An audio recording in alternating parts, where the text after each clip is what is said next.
गुढीपाडव्याच्या निमित्ताने त्यांची जी जो सभा असते ती आय थिंक वर्षभरात सगळेच त्याची वाट बघत असतात आणि आम्हीसुद्धा त्याची वाट बघत असतो. तर आज राजसाहेबांना राजगर्जना करताना नक्कीच ऐकायचं आहे.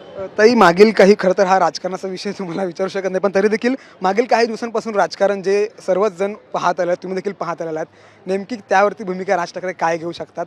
कोणाची नेमकी आज राजगर्जनामधून चिरफाड होऊ शकते? बापरे, मी काहीच सांगू शकत नाही, मला याची काहीच कल्पना नाही आहे. मी म्हटलं तसं की आम्ही सगळेच राजसाहेबांना ऐकण्यासाठी इथे आलेलो आहोत.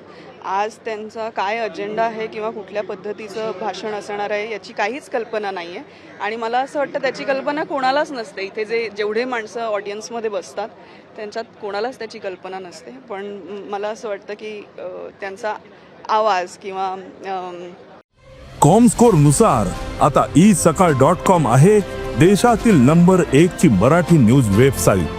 प्रत्येक अपडेटसाठी isakal.com ला नक्की भेट द्या.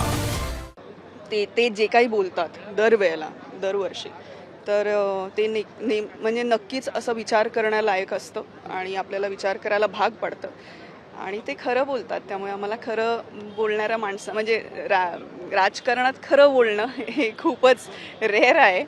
तर त्याचं कौतुक करायलाच आम्ही येतो आणि ते ऐकून वर्षभरात त्यांच्या म्हणजे त्यांच्या सांगण्यानुसार थोडंफार तरी आपल्या वागण्यात त्यातलं काहीतरी आणण्याचा प्रयत्न करत असतो. महिला सुरक्षेचा प्रश्न राज्यभरात गंभीर आहे, पाहायला मिळत आहे. सरकार कुठेतरी कमी पडलेलं असं वाटतं तुम्हाला आणि राज ठाकरे सरकारचे कान टोचतील का या मेळाव्यातून? परत तेच म्हणते, मला माहिती नाही ते कान टोचणार आहेत का कौतुक करणार आहेत का आणखी काही बोलणार आहेत याच्या बाबतीत माहिती नाही. पण महिला सुरक्षा ही बाब मला असं वाटतं की खूप काळापासून पेंडिंग आहे. खूप काळापासून आपण याच्या बाबतीत बोलतोच आहोत पण पुढे काही घडत नाही आहे. तर ते आता घडायला हवं आणि सरकारकडनं आम्हाला सगळ्यांनाच अपेक्षा आहेत आता. म्हणजे किती वेळेला हात जोडायचे असा प्रश्न पडतो. पण मी म्हटलं तसं माझा चांगुलपणावरनं विश्वास अजून उडालेला नाही आहे. तर त्यामुळे माझी खात्री आहे की चांगली माणसं येतील, सत्तेत असतील, बसलेले असतीलही काही. तर त्यांनी पुढाकार घेऊन हे सगळं करावं.